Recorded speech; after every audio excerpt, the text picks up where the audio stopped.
primarily it's to about it. being blocked. Yep. Okay, well, the main reason why we're ever blocked is because we're terrified. And we're unwilling to experience the terror.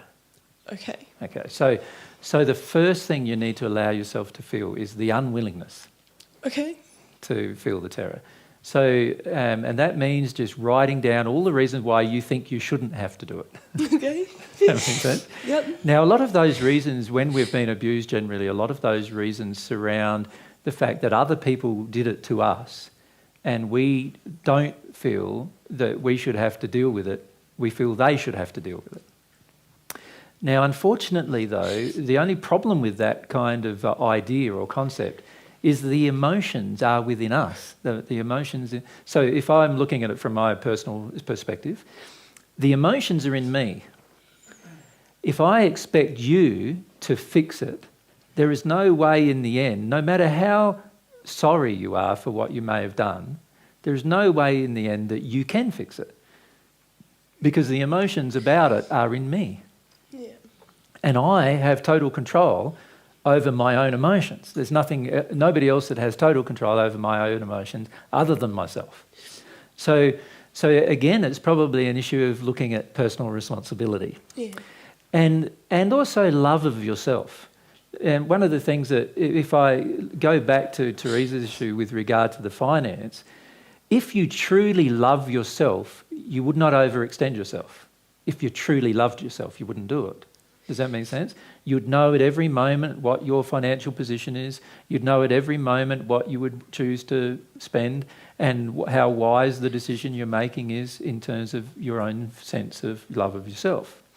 If you truly loved another, you wouldn't do it either, right? Because you wouldn't expect somebody else to take responsibility for your life. So they are issues of love. Now, if we come back to this situation with regard to feeling about abuse issues, in a lot of ways, there are similar issues of love of self involved, because when you truly love yourself, you're willing to feel all of your own emotions when you really love yourself. So if you're not feeling all of your own emotions yet, part of the issue is the lack of love of self. Okay. Does that make sense? Now, of course, spirits around you will want to influence you to not love yourself. And Because, that's happening heaps. yep, and you know that that's frequently occurring still. But if you make choices yourself to not love yourself, and one choice is to not feel your own feelings, that is a choice to not love yourself. And if you make choices to not love yourself, how can you expect other people to love you? Yeah, I can't. You can't really expect other people to love you if you're already making choices to not love yourself. So now we've identified two issues here. One, firstly, is the terror, the unwillingness to feel the terror. And the unwillingness to feel the terror is also related to a lack of love of yourself. Does that make sense? Because if you truly loved yourself, you would choose to feel the terror. Yeah. And whenever you get stuck, it's because you're choosing to not feel the terror. And that means in that moment, you're choosing to not love yourself. But you don't see that as a link. Most people who have been abused don't link those two things together. What they do is this inside of themselves instead. They go, I'm loving myself by not feeling the terror. Yeah. That's what they think. Because it keeps me safe. No, but that's not true. You see, while the terror is in you, your law of attraction, the law of attraction itself is going to be attracted, events are going to be attracted to trigger your terror. So what you're going to do while the terror is in you is you're going to attract events that actually make you feel more unsafe. Yeah. So you're not even being honest with yourself if you think that not feeling your fear makes you safer. Yeah, but am I saying, is that what I'm saying to myself? Of course you're saying that, but it's not true. Yeah, and right? I'm beginning to see that. It's pretty yucky. The reality is most people who have been abused finish up having some kind of sexual trauma later in their life. Why does that happen? Because they're unwilling to feel the trauma itself and unwilling to feel the emotions that the trauma of their childhood triggered. And as a result, the emotions within them cause attractions where other people notice that they are people who've been abused and therefore probably open to being abused again. And then, of course, people who are predators decide to manipulate that situation to harm the person even in their adult life. So the reality is, while you're holding on to this traumatic abuse from childhood, you're actually making your adult life more unsafe than safe, Yeah. right? And this is something we also need to understand. You see, a lot of the times when it comes to abuse, we're telling ourselves, as long as I can stay away from the fear, I'll be safe. As long as I stay away from, this situation or that situation, I'll be safe. Not true. While the fear and other emotions within you about your sexual trauma from your childhood remain within you, the law of attraction is going to work, and that's going to pull to you other people who abuse the situation. In other words, they realise there are people who are predators who can tell that person's been abused, that person has not, that person's been abused, that person has not. And they can tell that if they attack a person who's been abused, most of the time they'll get away with it. Right? This is how like pedophiles work, don't they? They attack children who they know, the parents or the child themselves, will enter a situation where they feel they'll be able to get away with it. What do I do? What just happens? Because I don't know whether it's No. or not, or whether it's me. Just stop and breathe, stop. You're trying to go away and you're just getting overcloaked straight away. So stop and breathe. The subject matter is matter that you're not addressing emotionally, and you try to get away. And you need to just stay present and breathe. Does that make sense? Stay present and breathe. Breathe. All right. Not cry. No, you're allowed to go outside and have a cry. That's fine.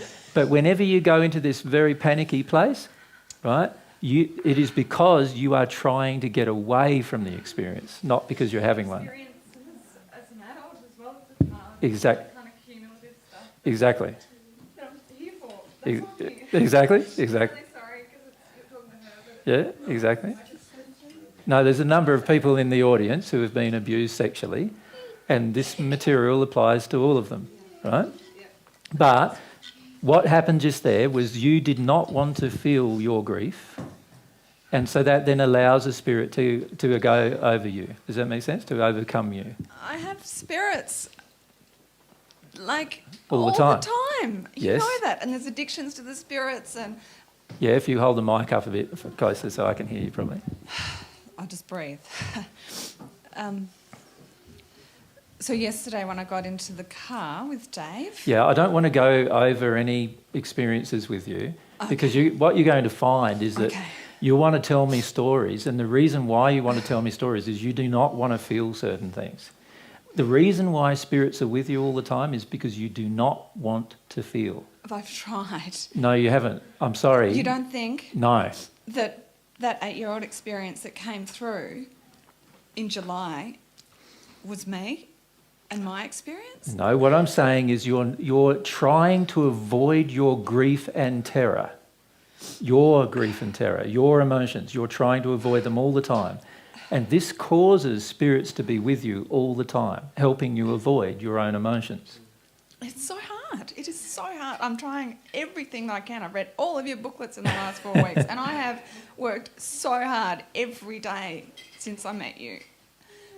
Yeah, but I'm saying to you that you want these spirits with you. You want them with you. Right? Yeah, I know, because I'm so freaked out of myself that No, I'm not it's not. there. It's because you're unwilling to feel your terror.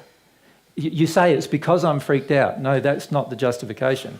You're freaked out, I agree. Every single person who's ever had any sexual abuse in their childhood generally gets very frightened of addressing the issue.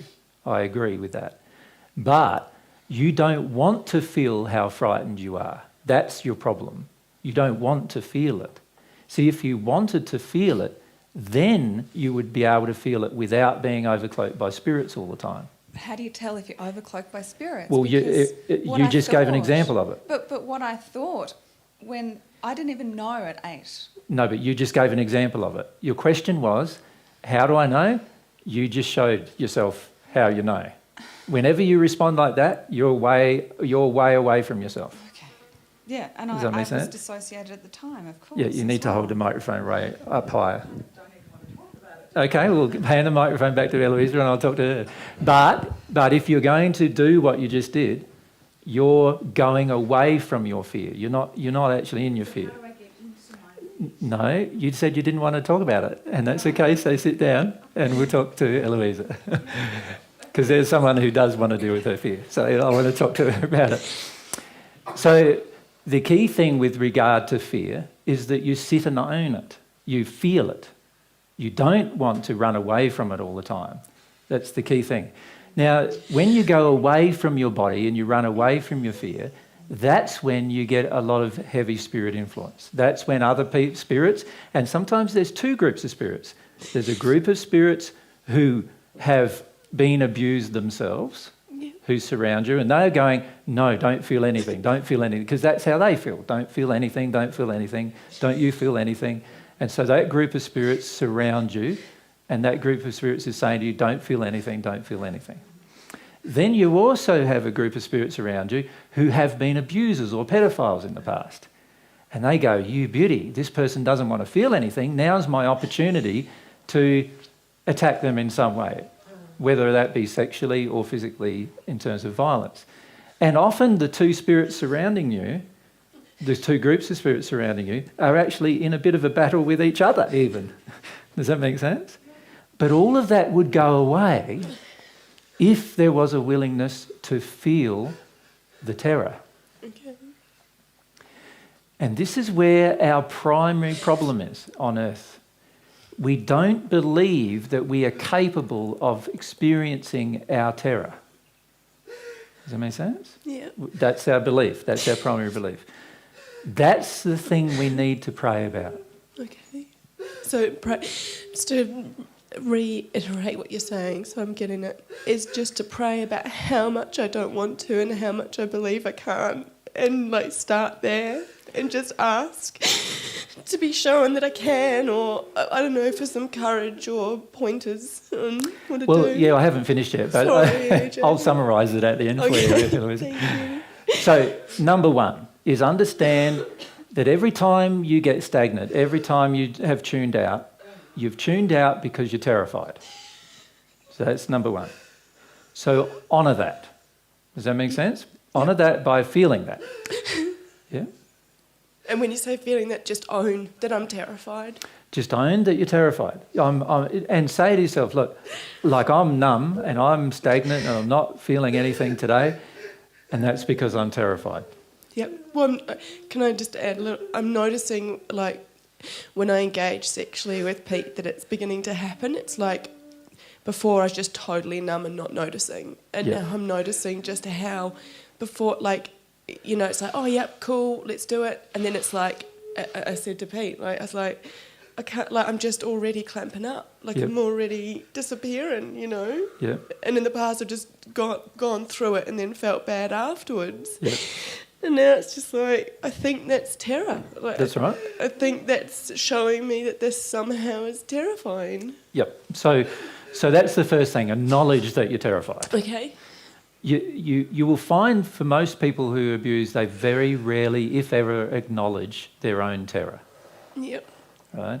And the problem with not acknowledging your own terror is that you usually, every time you feel the potential for terror, you try to get away from yourself. And as soon as you get away from yourself, some spirits come in, influence your life in some way. In some cases, they overcloak you completely. Does that make sense? And so you need to see that the reason why these spirits are overcloaking you completely under those circumstances, if that's happening, is because you don't want to acknowledge or feel your terror. That's always because of that. All right? So that's number one. So the question then also, there are parts of that associated to that, and that is, what are your beliefs about terror? All right. Yep. Now, the average person on the earth believes that terror should be something they never have to experience. Right? Yep. They believe that it's impossible to experience it and survive. Yep. Right? They believe that you shouldn't have to experience it. Right? So there's often an anger associated with experiencing it. and feel we shouldn't have to. And we feel that the person who created it should be punished for it. Yeah. Right? And so those belief systems generally cause us, as soon as we start to feel any terror, they cause us to revert to either anger or total tune out, total zone out. We do one or the two, right? We either go and get really, really angry or we tune out. Yep. Yeah? Definitely. Now, we need to acknowledge that we have terror, but we also, and this is point number 2, we need to see what our justifications of holding on to terror are. Yep. Does that make sense? Yep. What do we tell ourselves so that we hold on to being terrified? What are the messages we give ourselves all the time?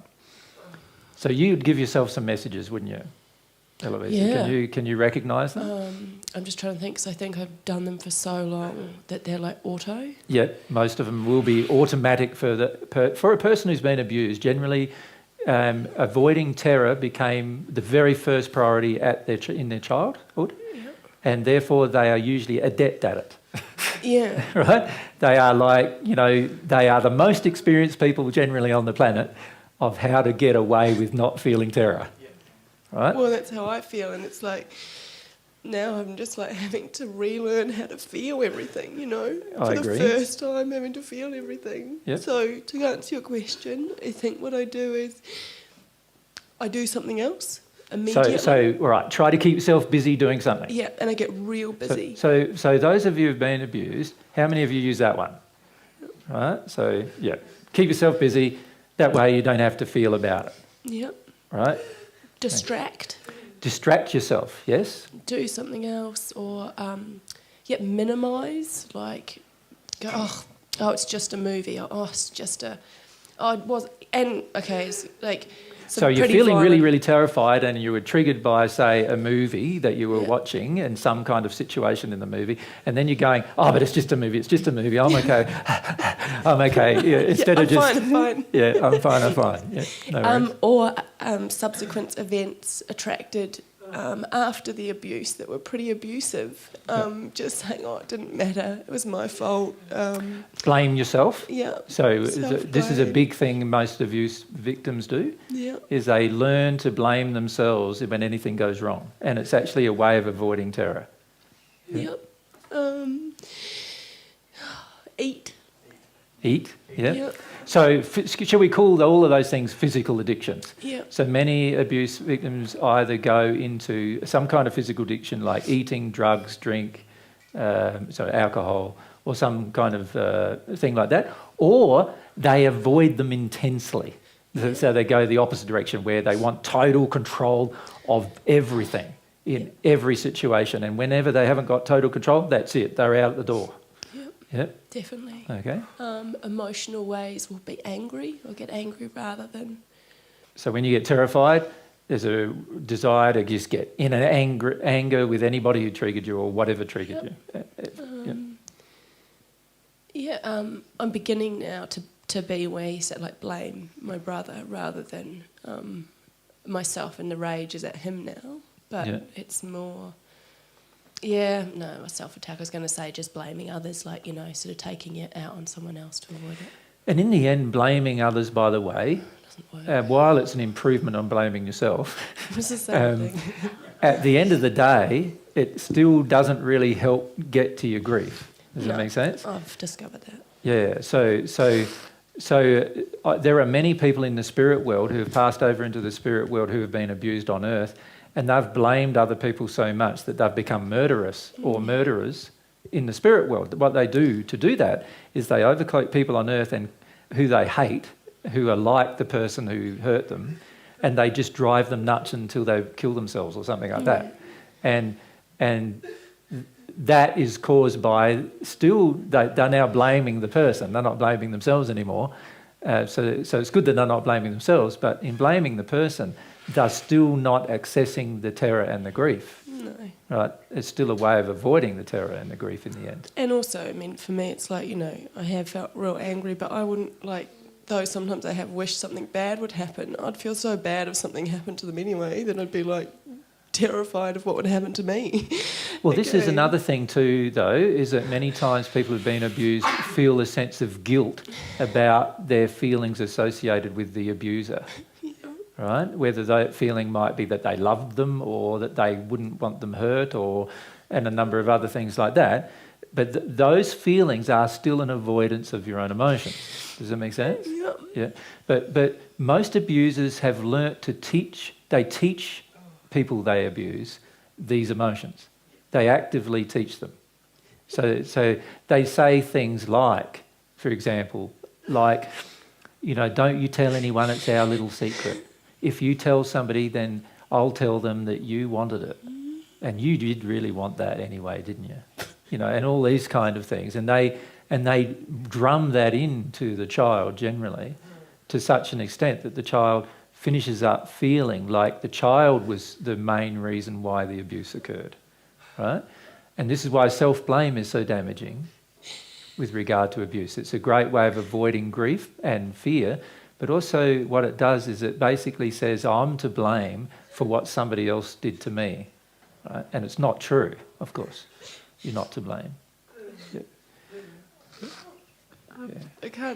I don't know if anyone else has got ideas about... No, so they're good. So the first thing we said was, you're terrified. Yep. The second thing we've said now, so maybe I'll write them down, shall I? Thank you, that'd be great. So the first thing you said was, acknowledge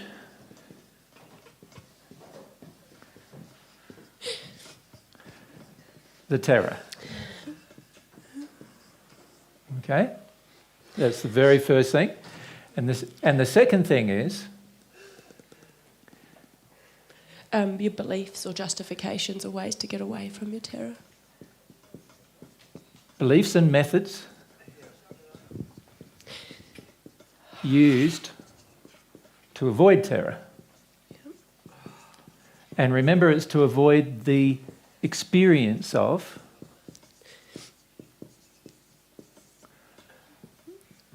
terror. Yep. Does it make sense? Yeah. So what we're doing here is we're being honest with ourselves about the techniques and the belief systems that we have that cause us to avoid our terror. Now, for the majority of us, we have these very strong belief systems that are very much surrounding the feeling of terror. In other words, we say we shouldn't have to feel terror. We shouldn't have to feel fear. Other people, the person who hurt me should have to feel it. And this is why some people even revert to violence against the person who hurt them, because they want the person who hurt them to feel as bad as they feel, right? But all of that doesn't help you heal any of the abuse. No. And this, by the way, this applies to both sexual and other forms of abuse. So violent abuse, for example, it also applies to, right? So it applies to all sorts of abuse. Obviously, when it's sexual in nature, there are additional issues that a person has to cope with that are not the same with violent abuse. Does that make sense? But there are still large amounts of terror. Right? So you see many men who are adults who have grown up with a violent father who was a drinker and come home drunk and beat up mum and beat up the kids and all that kind of scenario. You see many men who have grown up in that, although they weren't sexually abused by their father, they still will have this kind of terror in them. Does that make sense? And this kind of terror has to be released if you ever want to be free, if you ever want to feel a sense of freedom. Now, the only way to release terror is to feel it. Right? That's the problem. And in fact, what we did most of the time was we tried to avoid feeling it when we were children. And in fact, many times spirits who were guiding us at the time also tried to help you avoid it as well. And the main reason why they do that is because they try to help you not have as much trauma. Does that make sense?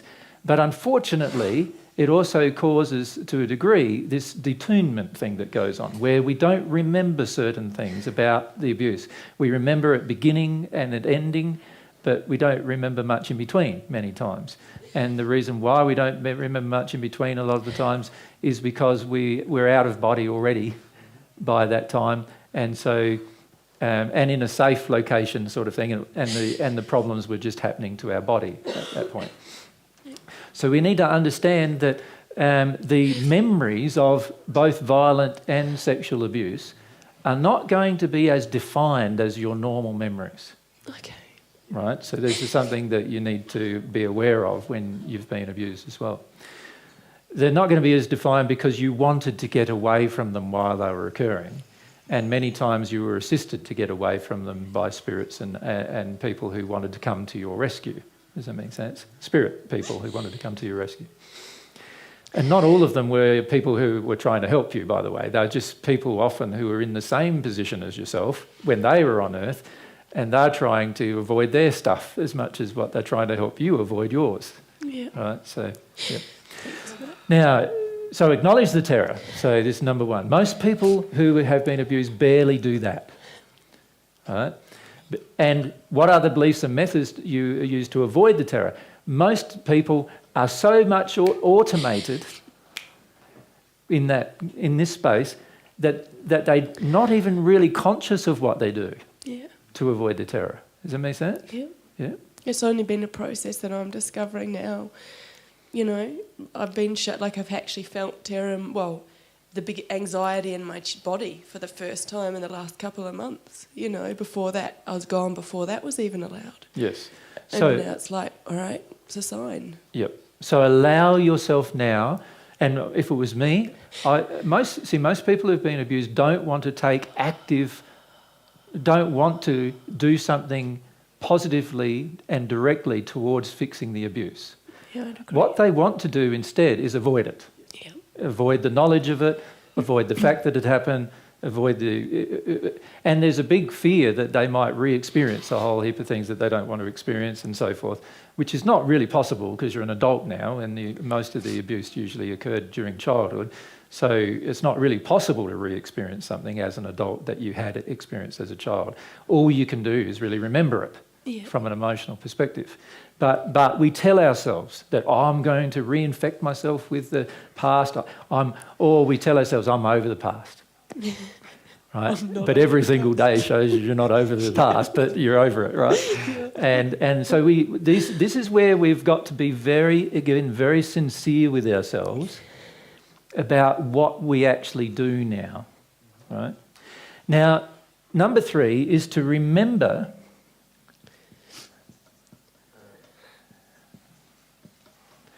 that it is an act of love towards yourself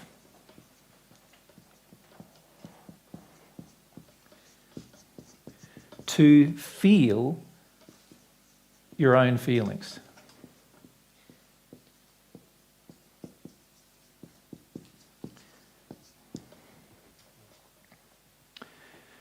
Does everyone get what I mean by that? Yeah. So whenever we tell ourselves, I shouldn't have to feel that, you're really in that moment engaged in telling yourself a false thing about love of self. Because love of self really says, whatever is in me, if I love myself, I'll feel it. I'll honour that was my experience. See, for many people who have been either violently or sexually abused, they want to forget those parts of their life. The problem with forgetting those parts of their life is that they are actually now forgetting lots of things that have formed their current life. So you're sort of running away from what has been a part of forming you as you currently are. Now, if you love yourself, you wouldn't do that. You would honour that. Does that make sense? Is there a second roving mic? Because I'd like to keep the mic with Eloisa, who I'm answering the question, and maybe just get out a second one and we can just get comments from other people. Keep the mic with you, Eloisa. We'll come down to Matt down here. Hi, AJ. With that number 3, sometimes I get this feeling of like, I guess it happened at those kind of events of like, don't you dare feel those things. Yeah, no, that's not your feelings. That spirit's with you. Yeah. And spirit, the problem is it's so easy for spirits with you to tell you not to feel things because you don't want to feel them. No, I don't. So a spirit who's a pedophile just comes along and says, don't you dare feel it. I'm going to make your life hard if you feel it. And you go, okay. Yeah.